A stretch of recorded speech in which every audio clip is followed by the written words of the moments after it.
showed on the slide. This is a state market, a central market, and a CNI market. In India's federalized structure, 7 states which have a strong access to wind resource are responsible for their own procurement and fulfilling these RPOs. These constitute the state market. The second segment is where the government facilitates the procurement for other states and meeting the RPOs of the non-windy states, which is the central market. The third, which is a small and a niche segment, is the CNI market, which procures majorly wind for reducing its overhead of electricity, or in some cases meeting the RPOs. The fundamental driver for wind in India is the demand and the economics, which remain strong in the short term and the long term. We have a demand of roughly 20 gigawatt in the market towards unfulfilled RPOs, non-solar RPOs until 2022.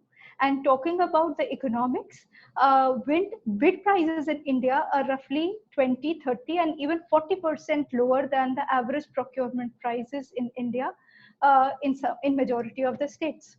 So fundamentally, if we talk about the demand and the price, the fitment is quite good. Talking about the future, there's roughly a demand or a pipeline of 8.6 gigawatt, which is present in the market today. This is divided between the 3 markets, and there are unique challenges which this 8.6 gigawatt pipeline today faces. Next slide, please. So talking about these challenges, even before the coronavirus crisis hit India and the world at large, there was a failing towards the 60 gigawatt target, which was happening in India. Given these challenges are broadly 3, which is the delay in the availability of the interstate grid infrastructure, the delay in the allocation of capacity to these auctioned wind projects. The first 2 challenges are majorly towards the central market. And the third challenge, which majorly impacts the state market, is the unavailability or the frail financial health of the distribution companies or the buyers. These challenges hit us, and therefore it was anticipated that the cumulative volume of India would be reaching roughly 50 gigawatt by 2022 in cumulative installations, even before the coronavirus crisis. This was divided in a yearly fashion. 2020 was anticipated to be roughly 3.3 gigawatt. 2021 was 4.3 gigawatt. And there was a surge which was happening in 2022, which was towards meeting this incentive, which is to retire in December 2022 of ISTS charges waiver. So even though the market was installing 13 gigawatt and it was large in the next 3 years, these challenges and infrastructural bottlenecks were making it lumpy, uneven, or as we call it, lopsided development. And given the lopsided development, it was activating as and when these bottlenecks were resolving themselves and working in quite an ad hoc manner. This has been highlighted in our report. The base case forecast was 50 gigawatt, and in a high case, we anticipated 3 gigawatt to be further unlocked in case the state budgets and the CNI budgets were unlocked to open that demand. However, in the lower case, if we talk about 48 gigawatt was somewhat anticipated, coming from some of the cancellations in the existing 8.6 gigawatt of pipeline, and also from completely the state demand evaporating. If we talk about the situation which is after COVID, we are anticipating or we are gravitating somewhere towards the low case forecast of 48 gigawatts and more loading of the capacity in 2021 as the projects in 2020 were getting delayed. The report, India Wind Outlook 2022, looking beyond headwinds, has been structured to help the reader or reflect the reader what happened in the India wind market in the last 2 years and how an unplanned or ad hoc capacity award led to choking of new capacity deployment. It talks about demand and economics being the fundamental drivers for wind installation in India towards 2022. And it further deep dives into all of these 3 segments, which is the central, state, and CNI market, to talk about how each market segment functions and what are the unique challenges within each of it. With this, I hand over the presentation to the panel discussion. Hope you find the report an interesting read. Thank you so much and stay safe. Thanks, Swarnim. Thank you, Swarnim. It was very interesting, and you have set this report very nicely. It reflects the points which were highlighted in the report. With this note, I just wanted to hand out to Joyce. She will take it and just to moderate the session. Over to you, Joyce. Thank you so much, Jay, and thank you to Swarnim for very clearly outlining the fundamental growth drivers as well as the challenges that we are seeing coming up in the next 3 years for India's wind market. And just as a reminder, the report does do a deep dive into these areas and is available on the GWEC website, gwec.net. So we encourage you to please go and download it and give it a read. My name is Joyce Lee. I'm the Policy and Operations Director at Global Wind Energy Council, one of the co-authors of the India Wind Outlook Towards 2022 report. And I will be moderating the roundtable session on the webcast today. Before I introduce our esteemed participants of the roundtable, I do want to send out a gentle reminder that the Q&A button is available for you on the ribbon of your Zoom platform. I will be posing a few questions that came up in previous webcasts as well as in our dialogues with different stakeholders in the market over the past few weeks. But we will have a portion for an open Q&A where we'll be taking questions from our audience. So if you do have a question on your mind while we're speaking, please do share it in the Q&A chat box. And we'll be looking at those on the back end and making sure that we address them in the next portion of this webcast.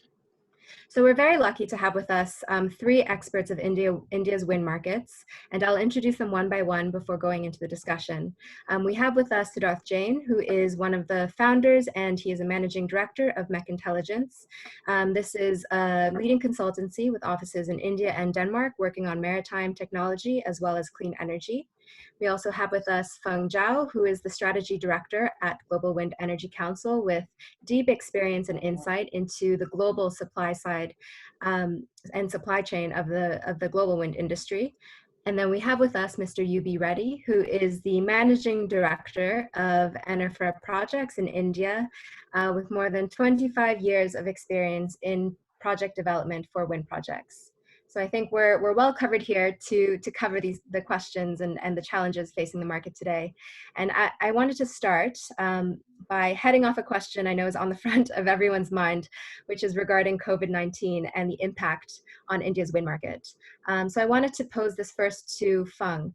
With the expected downgrade and impact of COVID-19 and the expected reduction to new installations that we will likely see for 2020, how will this affect the India wind market? How will this impact the very ambitious targets that the Indian government has set for wind, which, as a reminder, include 60 gigawatts of onshore capacity and 5 gigawatts of offshore capacity by 2022?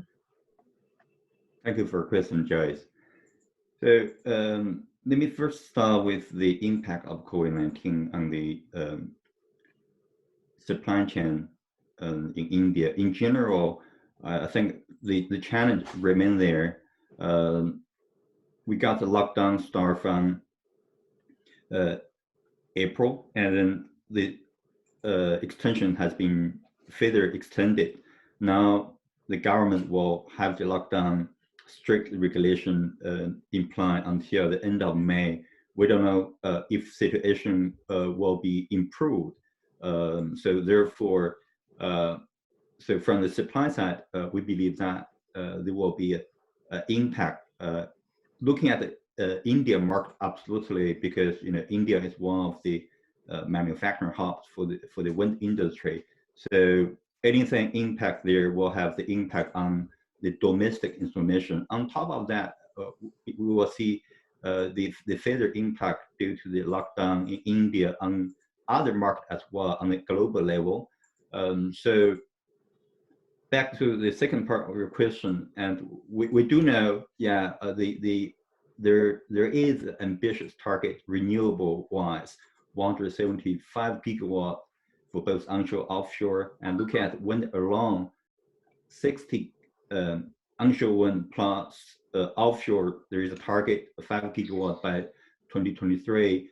I mean, the target alone, I think it's encouraging. Looking at the target in Europe and where else in the whole world, we do need the government target.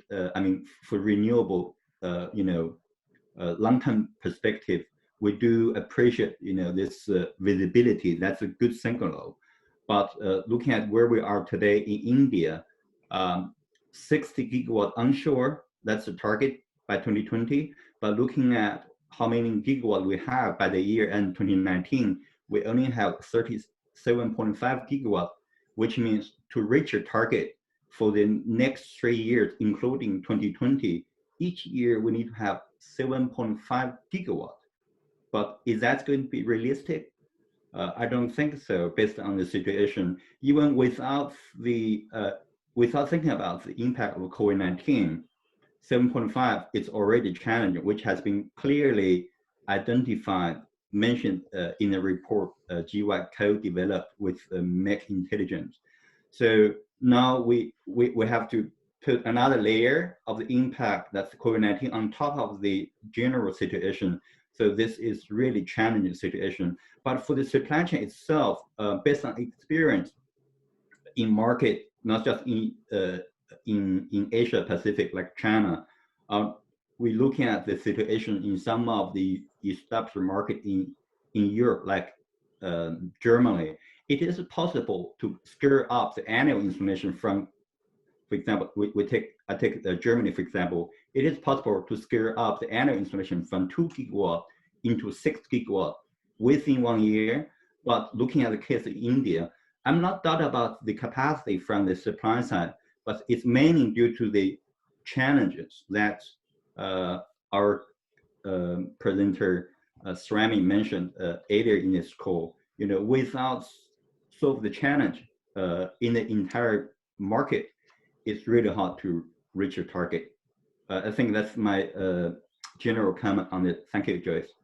Great, thanks, Feng. So I think it's fair to say that it will be quite a stretch to meet those ambitious targets. And I wanted to follow up with you on one thing before I move to the other panelists, which is from the regional point of view, are you seeing any competitive forces affecting the supply chain on a region-wide basis? I mean, we know that much supply chain activity is nested within China, for instance. Do you foresee a shift of any activity to other supply chain hubs like India? Yeah, I think that's a good question, Joyce. This is just a big picture in terms of this, one of the hot topic we discussed yesterday on our global offshore webcast. That's regarding this, anti-globalization and also the shift of capacity, from China to some other country like India. But looking at the wind industry specifically, I think we need to look at case by case. For India, we have the big target for both wind and the solar PV. Solar PV and wind, that's slightly different, even though they both are renewable. But looking at wind alone, I'm pretty sure that the leading European suppliers, they are going to rethink about their global supply chain strategy, which has been already mentioned by some of the leading suppliers. When the COVID-19 pandemic started in China, and we have the leading international turbine OEM, Vestas, SGRE, GE, start review the strategy, trying to utilize India as an alternative solution to save the challenging. And then the plan has got on hold due to the pandemic. But again, it is remain as the challenging situation in India due to the lockdown, but this cannot prevent, the turbine OEM or component supplier from thinking about how to rebalance their global footprint and the strategy. So from my side, I believe that we will see India play much more important roles in terms of the manufacturing hubs and also export component and turbines to start from the regions in Asia Pacific, because we're going to see the increase of the turbine installation,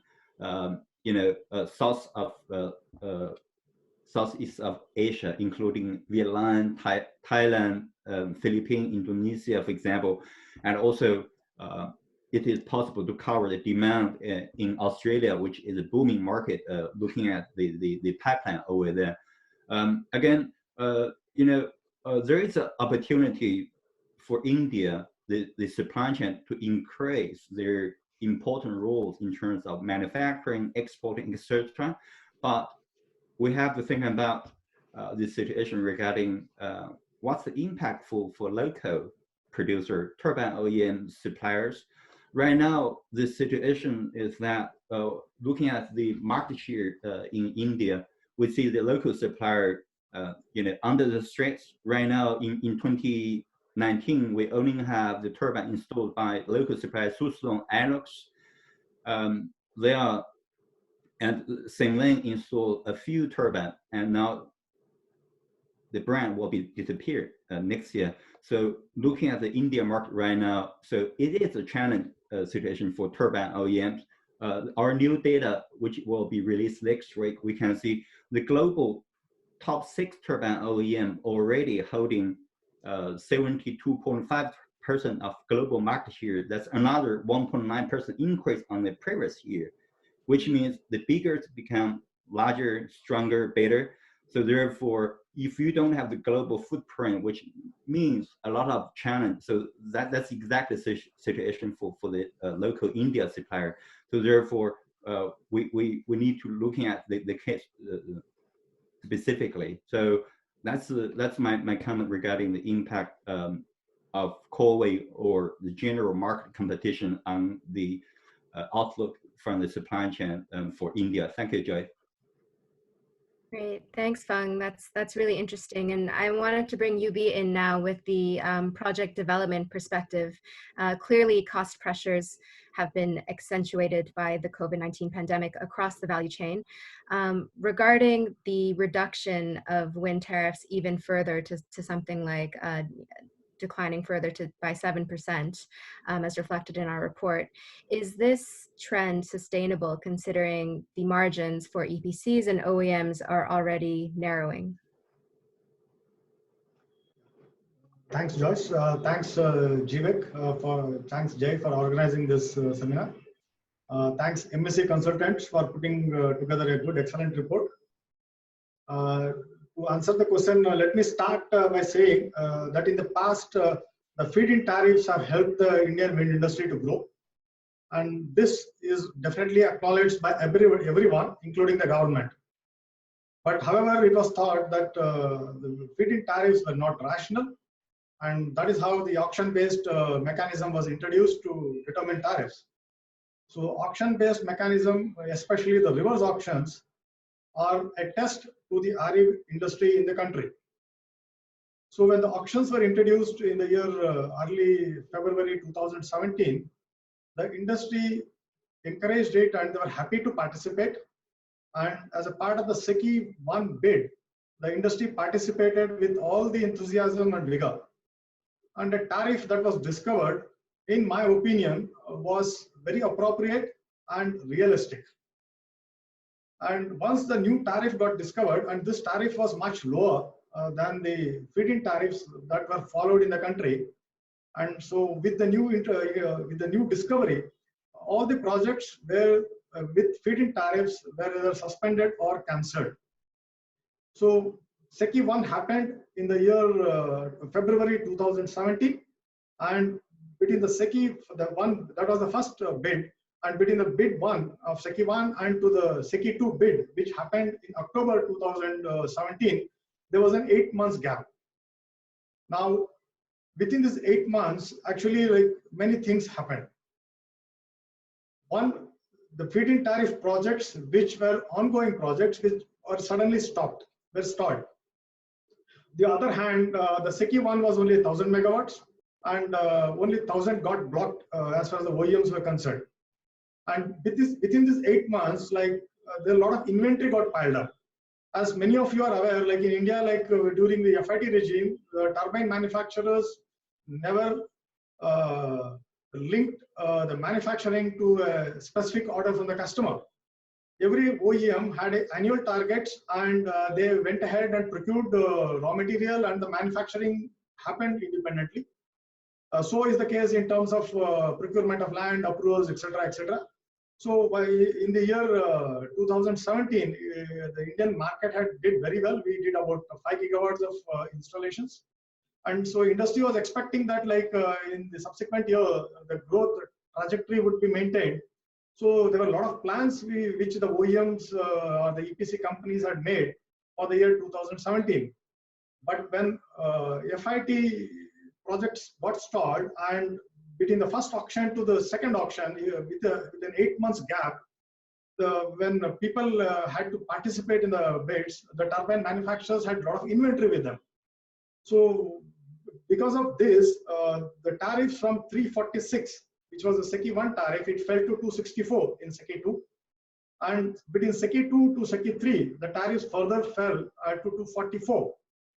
So when the tariffs started dropping steeply, a perception got created that the turbine manufacturers have a lot of profits, and there's a huge padding in cost. And so the government also thought that this has to be regulated. But the ground reality is completely different.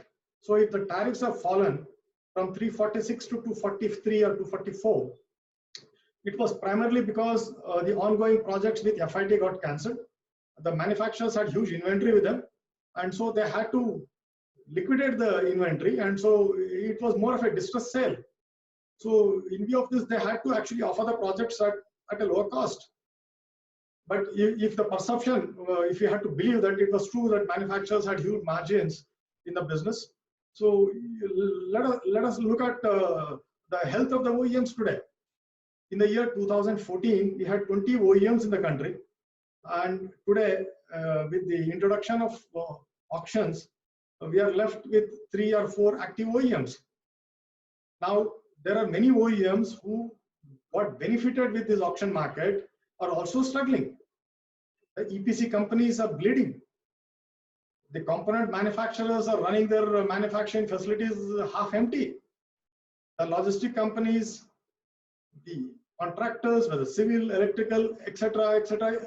This is a long story. Like no one is healthy. So the situation is not very conducive for the wind industry. Unfortunately, the health of the wind industry today is benchmarked with the number of projects which IPP bids. So this auction market has definitely benefited. It has helped to discover the realistic tariffs. As I mentioned, the SECI 1, when the tariff of 346 was discovered, in my opinion, that was a realistic tariff. It was a healthy tariff that would actually protect every stakeholder in the value chain. But today, like going after low tariffs, to expect that tariff should drop further, and sadly comparing the made in India products of wind energy with imported products of solar energy is also not appropriate. So the wind has done its best in the past, and today with these low tariffs, the industry cannot sustain. So we need to relook and have a complete revival of the policy. And the bidding as such does not give any visibility, any certainty to the business. Today, the OEM or an EPC company will have to calibrate their capex cost with the newly discovered tariff. Only after a bilateral agreement is arrived between the OEM and the bid winner, the OEM can start actually manufacturing. And added to this, we have very stringent timelines of 18 or 21 months. Now, within this 21 months, the industry doesn't have any controls on the approval process. There are very cumbersome approval process. So it is very difficult to get even acquire land. So today, within the 21 months, OEM or an EPC company will have to buy land and get approvals, then construct and commission the wind farms. And this is not practical. And in the whole process, the entire cash flows are going haywire. The working capital requirements are going up, and this is leading further problems. It is to the OEMs or the EPC companies. So, in my view, expecting that the tariffs will go down further is impractical, and it is suicidal for the wind industry in India. So, rather we need to focus, like yes, as I mentioned, I'll come back again here. Like, yes, the feed-in tariffs were not rational. It was a good move by the government to introduce auctions, but those corrections, whatever was necessary, was achieved in the SECI 1 itself.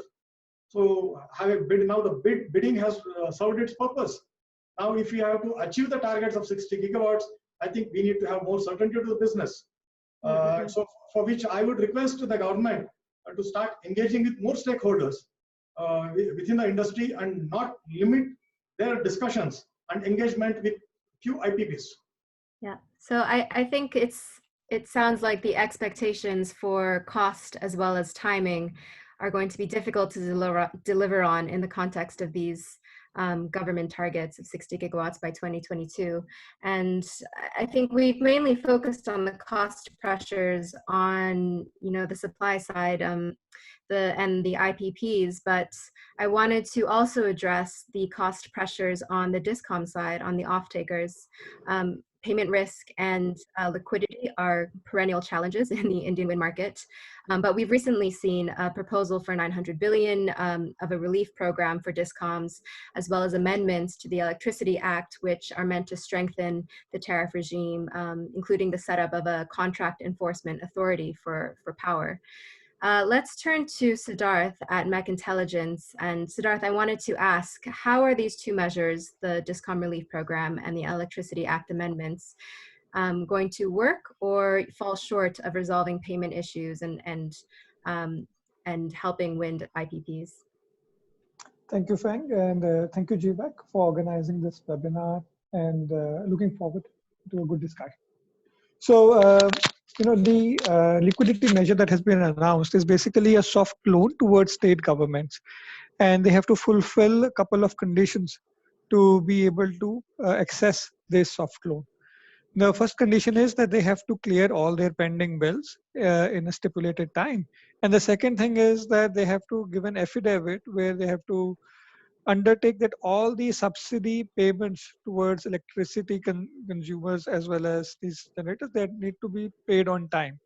Now, considering that the financial situation has deteriorated in the country and the state budgets have been primarily hit hard, it remains to be seen, to what extent would they be open in taking extra liability over and above what they have, no matter if it's a soft loan, and to what extent will they have the budget to pay these, future subsidies on time. So it remains to be seen whether this liquidity will actually be taken up by some of the discoms and the state governments as we go along. In terms of the amendments to the Electricity Act, we welcome both the changes, that is the charges which are towards subsidizing some of the consumers need to go off, and there is a contract enforcement authority that should be made. We welcome both the changes, but we are also awaiting how these will be implemented going forward. For example, the intention to reduce the charges has been there since Electricity Act 2003. It is still pending, and we wait how these will come in the future. Now, but we believe that the amendment has missed the most important shift in the structure of the electricity market, which is to shift the power or the choice from the intermediary to the consumer. We believe that if the consumers are empowered and they are completely made free to be able to choose the power supplier based on the quality, the price, and whatever mode of energy that they provide, it would be a much bigger reform that can free up the woes of the sector forever, because then there will be a lot of unburdening and unbundling of the sector, which will free up the resources to meet the obligations towards generators. This provision was there in the Electricity Act of 2019, the amendment that was proposed in 2019, but has been taken out in 2020. We were surprised, and we hope that that comes back again, because that is a fundamental reform which will completely change the market. Thank you, Siddharth. Yubi, did you want to respond? One small observation. Okay, while I welcome this move of 90,000 crores that the government has earmarked for the discoms, this is very good. But at the same time, okay, in the long run, discoms will have to be on their own, and they cannot every time depend upon the center to come to the rescue. So having said that, just comment on what Siddharth just mentioned on the reforms related to the consumer versus the generator, consumer, allowing the consumer to choose the power, etc. So my view is that, like, see, this is more a Western model, and for a country like India, I think this is something which is not practical. So we have other challenges in the country, and I think it is time to address those challenges at the moment. So I'm not getting into the details. But what Siddharth mentioned is good. It appears good rather for a country like India. But practically, when we have to actually implement, we'll have much more challenges in implementing it. So I think maybe that's one reason, like, this amendment has been taken out from the draft, which is now there with the government. Thank you, Yubi.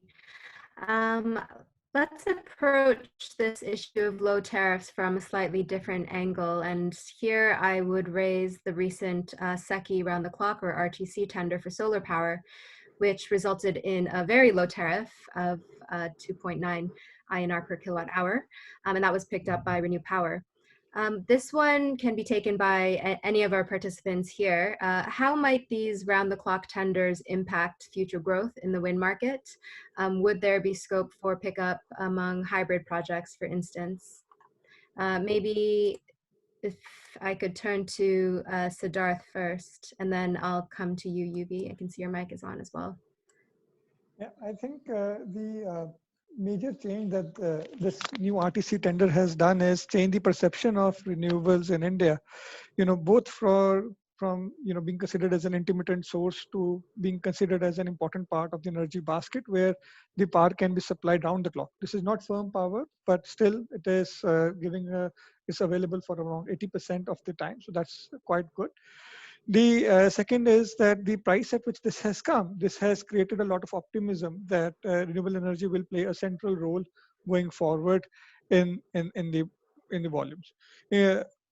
Already, if you look at what is notified by the government, we see around 9 gigawatt of tenders which are either hybrid or storage or peak power or blended with coal that are already notified, which needs to be concluded. So there is some sort of change in the government's thinking which can be reflected. So this kind of points towards that.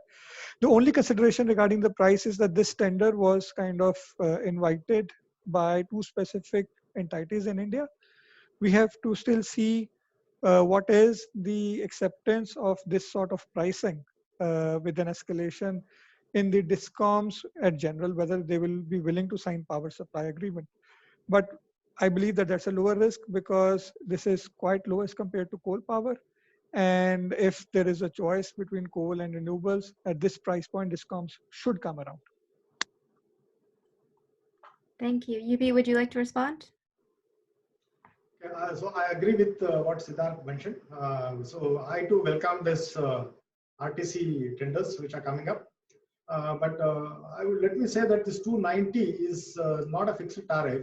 I think the winner actually has a 3% escalation year on year. So that makes this tariff very attractive. Thereby, I think, like, it's as compared to a standalone tariffs, what we are talking about, which I commented in my first question you asked. So this tariff is pretty good as compared to this. So because of the 3% escalation, which goes on up to the 15th year. So from the 16th year to the 25th year, they have a fixed tariff. The 15th year tariff would be considered as a tariff for the rest of 10-year period. So this is a good tariff, and congratulations to Renew Power. I think they've done a fantastic work on this particular bit, and so moving forward, I think more tenders would come up, but it is not a RTC solar tender. I think GWEC, we should be a little careful, and we should rather call it an RTC wind tender, if not an RTC tender. Thank you. Thanks. We will take this on board. We have time for one more question within our roundtable discussion, and then we have lots of questions from our audience coming in, so we'll move directly into the open Q&A after this. Siddharth, I'm going to give you the honor of fielding our very last question of the roundtable, and let's address the corporate PPA market in India.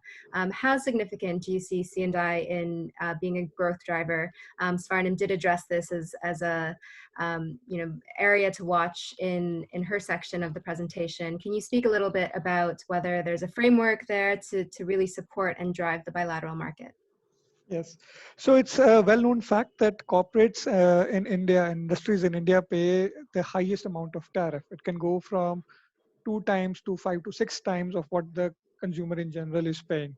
So there is a lot of room when you see it from top down, that what is the cost benefit a corporate can get by installing a captive power plant or a renewable energy power plant and signing a PPA directly. But the problem is the charges and the regulations that come as a result of signing some of these contracts. These are there are some charges which are legitimate, like transmission and wheeling charges, but there are also charges which are arbitrary, which is cross subsidy and additional surcharges, which form the bulk of the tariff that a customer would pay if they were to sign a corporate PPA. And there is no such framework as yet to kind of remove these tariffs to make a playing field. The more important question here is that if what is the position of wind going to be with regard to solar, and how the supply chain will bring the cost down? Because if I am a corporate or industrial customer and I am trying to reduce my cost, and if solar is going to give me more cost savings, then I would prefer to install a solar C&I plant. Our estimates last year were that solar C&I would be around 2 gigawatt market. Due to COVID this year, it's 1.4. Wind as compared to is around 0.4 gigawatt, and would probably be lesser if there was no renewable purchase obligations. So corporate PPA market is an area to watch depending upon how the policy wakes up and the how the supply chain reacts to this segment of the market.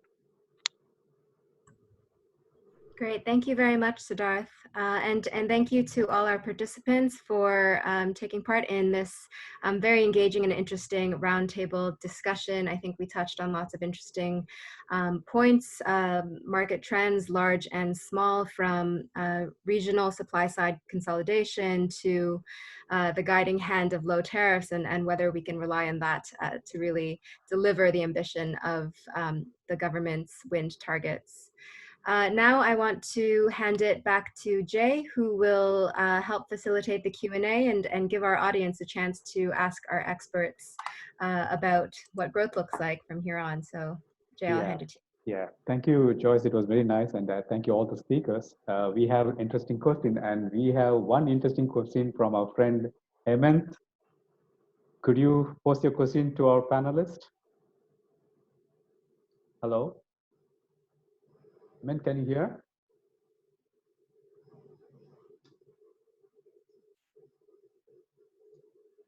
I think we just lost it. Hemant is asking a question. Out of close 12 gigawatts bidding volume approved, how much gigawatts of bid has been cancelled by the bid winners? Could you take this question, Siddharth? Yes, we see that the NTPC tender has been cancelled, but there are also some projects in the pipeline which are at risk. So we expect that some projects in the pipeline which have been extraordinarily delayed, around 1 gigawatt more could be at risk even before COVID that was hitting. So around 900 megawatt from NTPC, and another 1 gigawatt which is not yet announced, but there is a lot of delay that we see on the ground that could be impacted. Okay. The next question I have from Pranav. Pranav, would you like to come online to address this question? Yes, sure, Okay. sir, sure. Go ahead, Pranav. Yeah, my question is to all the panelists that how will the next generation of turbines look like? from a logistics and the crane rental perspective, we invest a lot on equipments that is used for the movement of WTGs and installation. So in every 2 to 3 years, we see the size and dimension of the size and weight of the turbines changing. So we want to know, it is not being viable for us to invest just for 2 years time frame. So we want to understand how will the next generation of turbines look like, and what will be the major disruption, in terms of logistics and the crane rental perspective. Okay, Ben, would you like to take it, or Yeah, maybe? I think I can take this question. And right. First of all, thank Go you. ahead. Yeah, thank you. Pranav? Yeah, thank you for your question, Pranav. So regarding the next generation of the turbine, which probably will be installed in India, I have the historic data in front of me here. So for 2019, the average turbine size installed in India is 2.16 megawatt. So that's 2,163 kilowatt. A year ago, Right. it's the turbine size. It's just past the 2 megawatt milestone. Over the years, from the data I can see, the average turbine size among those established wind market throughout the world, India ranking it's the lowest rate. So I think start from a couple of years ago, you could say maybe I think 3-4 years ago, I think 3, from what I know, even Suslo, a local player, I know they are talking about something bigger than 3, but so far I can see the data we have here internally, the standard, the most popular size of the turbine installed last year, I think it's 2.1. That's SGRE 114 rotor diameter, and we have Vistas installed mainly 2 megawatt, and GE 2.4, and Senven 2.3. Yeah, Susum here, it's mainly 2.1 megawatt. So in general, we can see, looking at the annual growth trends of the global market, we don't believe, at least from GWEC market intelligence point of view, we don't see the dramatic drop of the jump of the market from the 2.x platform into 4 megawatt platform. That's what we saw here in Europe. In Europe, I could tell you the new data indicates that the average turbine size is already 3.6 megawatt. That's mainly due to a couple of challenges here. In Europe, we have the challenge in terms of land, and so due to a lot of NIMBY not in the backyard, so they have to develop a turbine OEM. They have to work together with larger size model. Situation is slightly different in the world. 3 major markets: China, United States, and India, where you have relatively open space available for turbine installation. So the data indicate here, as I said, India is lowest, 2.1 megawatt last year. China 2.4, United States slightly higher, 2.5. But again, from the supply chain point of view, looking at the growth trends, with the data we haven't released yet, but I could tell you the most popular size range globally 2019, that's between 2 megawatt to 2.9 megawatt.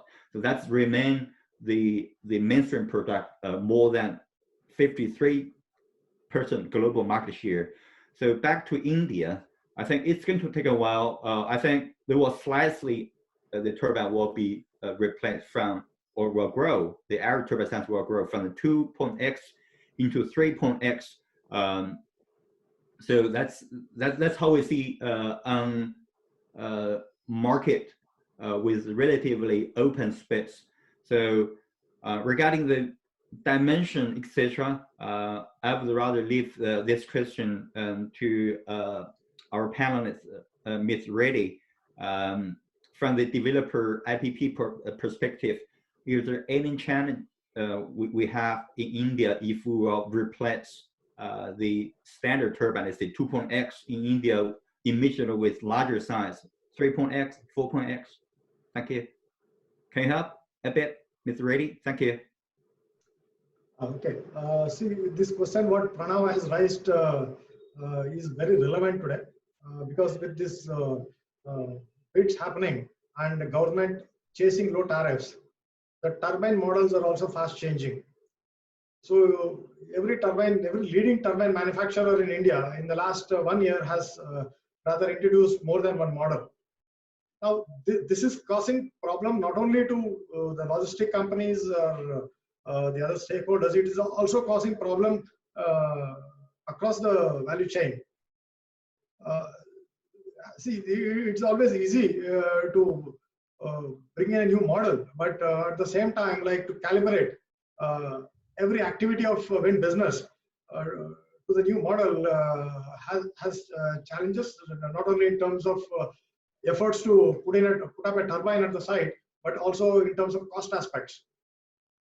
So right now, as you rightly said, like we have turbines ranging from 2.1 to 2.5 megawatt, which are installed in India. But there are certain OEMs in India who are already talking about 2.7 to 2.9 megawatt turbines. But I think the industry should stabilize around 2.9 megawatts for a couple of years. So this would actually help every stakeholder to stabilize their business and sustain for future. So from the construction point of view, I don't see a big risk. Our roads are quite comfortable enough, wide enough to transport. We have cranes, but of course in limited quantity. But I think those can be addressed. The bigger question is the viability factor, because every time we change a model, I think the economics also takes a beating. So it's better to stabilize on one or two models and build business based on them. For which actually, like, this is where I call the certainty to the business or the visibility to the business, which the bids are not offering. Thank you, Reddy. And I have a question from Srikant Sarangamani.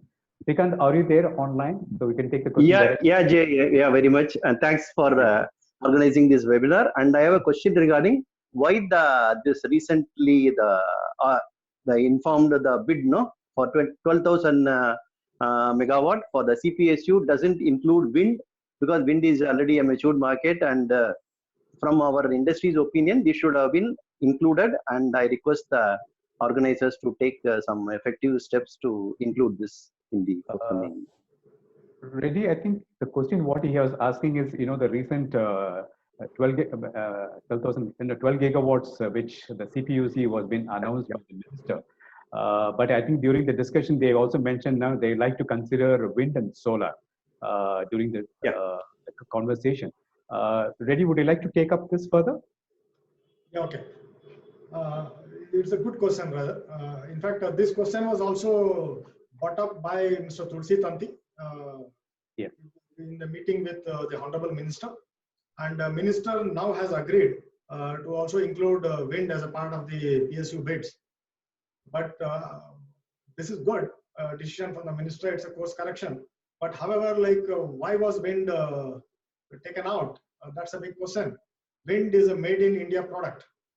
So instead of promoting made in India product, why are we going after imported products?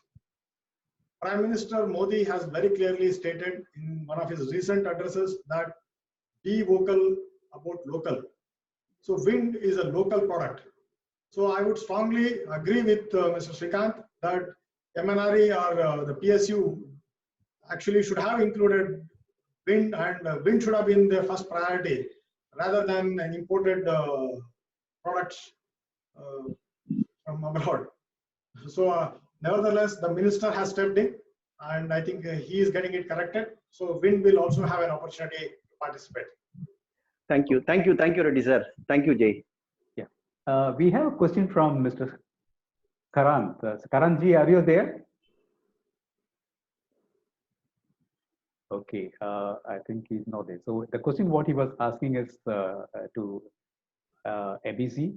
What do you expect the projection shown in the in the report going to be happening, and what is the situation? How is going to help? He's talking about the market and the discount bailout, which the 900 crores which you had been talking about.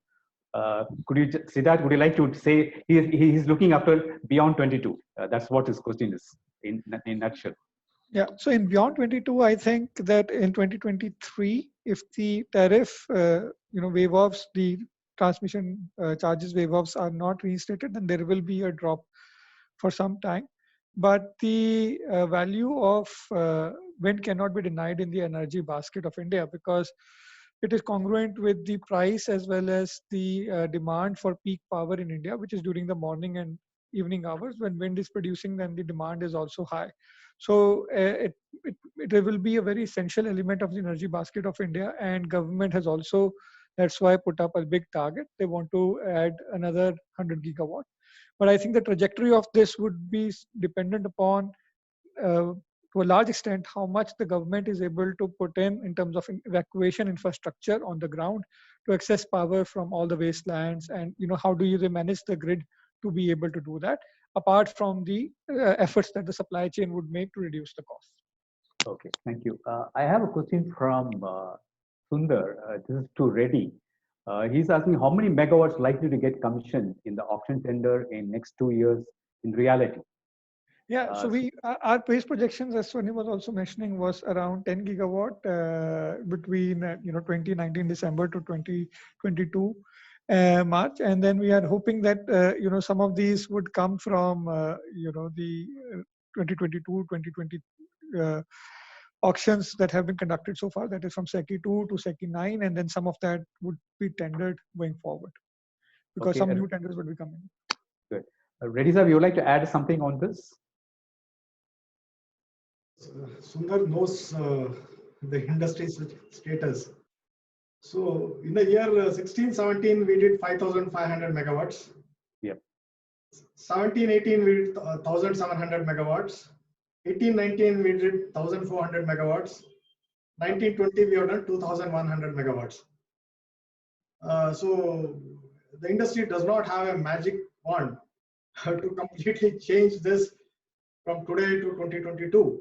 So the trends will continue. I think it will improve a bit, but let us not be very optimistic on high numbers, because the bids have happened, but at the same time, there are a lot of challenges on ground, whether in terms of land, in terms of evacuation, the local issues, financing problems, many.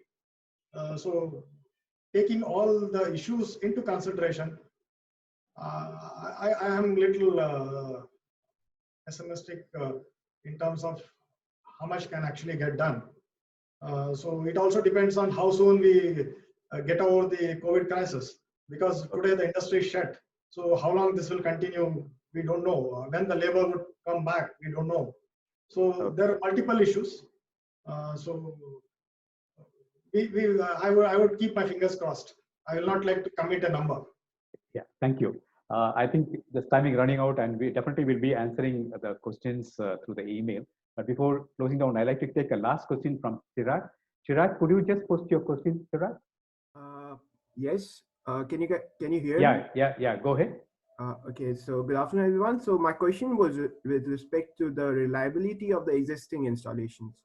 Yeah. Could you just address to who this is? I think Mr. U.B. Reddy would be the appropriate person for this. Okay. Yeah, could you just address? Yeah. Okay. Tell me the question, Siddharth. So my question was with respect to the existing installations. What are your opinion about the reliability with respect to those, and if there is any specific technology or any area within the existing installations that need attention to? Thank you. Great. I would say I'll start off saying a big namaste to you for asking this question. I'm very happy to answer this. Okay. See, we are talking about the two main sources of RE energy today is wind and solar. So when you talk about the reliability, of course, you are talking about the quality of the product. Mm-hmm. So wind turbines which are made in India are manufactured as per IEC standards, which are international standards, and the turbines are certified as per the IEC standards, and the certification process and the certificates, including the manufacturing process of the turbine manufacturers in India for the wind, are again rechecked by NIWE, which is the technical arm of the ministry, and it's a very rigorous process. So as far as the wind turbines are concerned, you can be rest assured that they are of the best quality which are made in India, and they're of the same quality, if not better, which are made in any other part of the world. So and as an extension of this, even the balance of plant for the wind farms have been standardized, and there are the wind farms which are installed way back in 1990 are still functioning, and I don't see any reason why the wind farms which are getting installed today will not sustain for the next 25 years. Having said this, I would again draw the attention of the members to the solar industry, where we import panels from abroad, and these panels have no quality standards. There are no project standards. So I get a panel for the price I want. If my tariff is 250, I get a panel for 250. My tariff is 280, I get a panel which is for 280. Tomorrow, if my tariff goes down to 225, still I am profitable because I get a panel for 225. So that is where I think the government will have to really look in, because the quality is important. We cannot allow any substandard products. I think Chirag is absolutely right when he is asking this question. We need to focus on quality and sustainability of these assets. So like we have the RLMM, which is basically which stands for Revised List of Manufacturers and Models for the wind industry. We need to have a similar list that would get published time to time, so that the quality of solar assets also improves. On a lighter side, in one of the conversation when he asked a similar question to me, saying, what do you think about the sustainability of wind? I very jokingly I said, the sustainability of wind depends upon improving the quality of solar products in India. So I'm serious about it now, even though I had said this on a later side. Unless we improve the quality of solar assets, the tariff comparisons keep kicking in, and wind will suffer because of that. So as long as the quality improves, I think we are all fine. I have particularly not against any source of energy. I have wind and solar are same for me, but I think we need to create a level playing field. Okay. I think I have a few minutes before I thought I'll ask a final question from Parveen. I think you're there. Can you just post the question, Parveen? I have my question to Mr. Reddy. I think development is the most tricky and most difficult part of the entire value chain in solar and wind, and that's why OEM pushes to IPP pushes to OEM for development. What can we do to make a development business very par with the international standards, so that people can rely and quickly enter into without pushing liabilities to each other? What steps, like what is required for this, either policy changes, or how should we, because this is the most difficult part of the entire value chain, we feel. Absolutely. So in one of my initial remarks in the panel discussion, I did mention about unrealistic timelines. When I say the unrealistic timelines, what I mean is this 21 months window, what has been given today as a part of the bidding process, is inadequate. In the past, actually, like when the feed-in tariff regime was in place, the tenure of the PPA was 18 months. But it doesn't mean that the projects started or conceptualized and got commissioned in 18 months. So even before actually the sale happened, the OEMs or some of the few EPC companies are used to put in a lot of efforts, or in terms of resources, men, material, etc., finance, etc., in terms of identifying the sites, doing the wind measurements, then acquiring land. Then some of the OEMs even built substations and transmission lines in advance.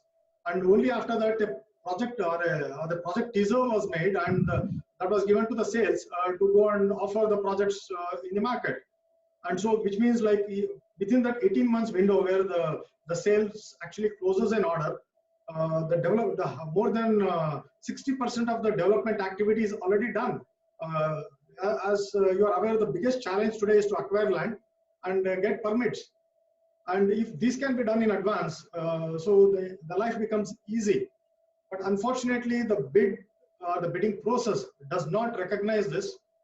So the policymakers do think that 18 months or 21 months is adequate. So 18 months, when I say, it is more to the state bids, and 21 months to the central bids.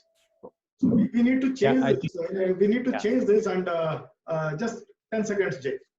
We need to change this, and I am personally trying to do this this interaction with MNRE, and I would request every stakeholder in the industry to highlight this and explain this to the ministry, and I'm sure like the ministry will understand this, and we have a new secretary in charge, and so I'm sure like he will take cognizance of these issues, and there would be a rethink on the policy.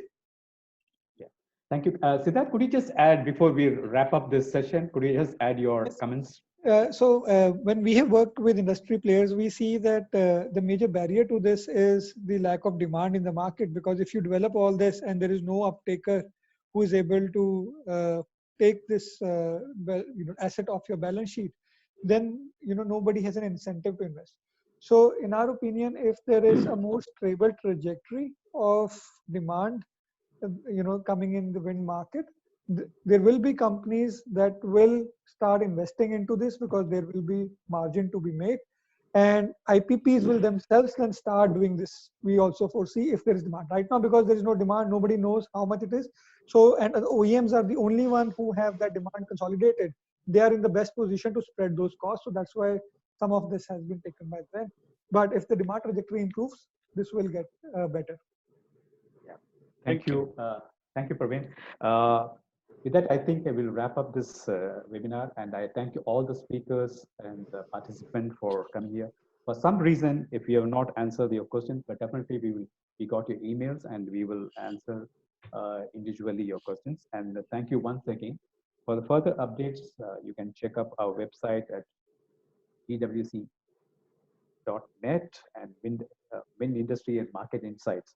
For more information, you can contact us at info@gwec.net.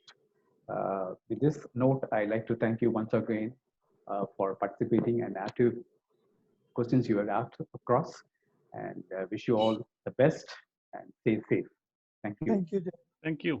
Thank you. Take care. Stay safe. Bye-bye. Bye. Thank you, Jay. Thank you all.